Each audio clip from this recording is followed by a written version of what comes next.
What's up, guys? Today we are here sitting in my garage, which also happens to be like massive.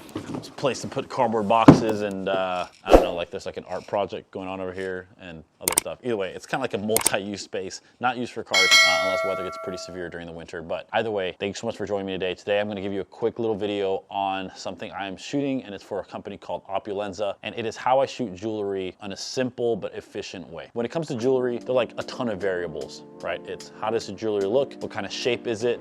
What kind of surface or metal is it, or stone, or whatever it may be, because all those things are going to reflect differently than any other piece, right? So some of them are going to be like pretty shiny, some of them are going to be pretty straightforward, and that's something kind of you have to play with. So the first thing you want to figure out is lighting. Now, when it comes to jewelry, or mainly product, I keep it super simple. I have an overhead flash right there behind me, and then I have a front light that will give me more reflection from the front, so that way it's not just like dull and a bunch of shadows. Then I have a light that usually is being diffused from the right side that comes in, and it's going to be a nice diffusion. Now, with jewelry, one of the hardest things, being able to get it perfectly nice and clear. I'm telling you, I've tried so many different ways, and the one thing that has helped out the most is this guy right here.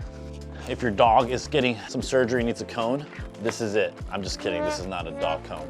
But like, it could be, right? Like, it could be, but it's not. This is from V-Flat. It is their circular diffusion. You button all these guys up together and it creates a little cone. You stick your product in here. You can shoot right through here for perfect flat lay, or you can leave it open and shoot right through it, so that way you can get all around except for the front. Now, it's not 100% foolproof, but it really helps out, and it definitely is better than having a giant sheet over your head, which is what I've been doing. So that has helped out a ton. The second thing you want to do is make sure you have a lot of bounce cards.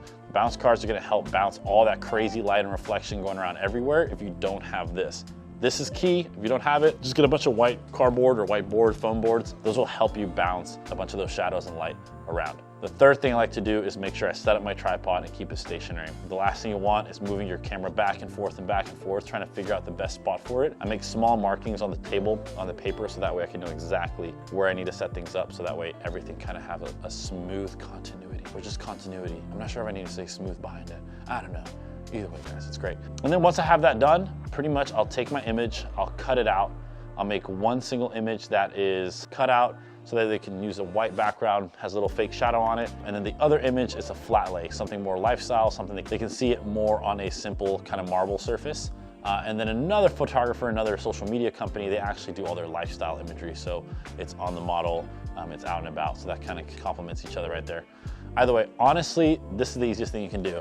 Your top setup, your light behind it, you can use an RGB light, keep it at any warmth you want, and then a light right in front of it. That's gonna allow you to have a complete uniform amount of light on it. It's gonna look beautiful, and some way to diffuse all that lighting and diffuse all your surroundings, so you're not ended up with a ton of shadows.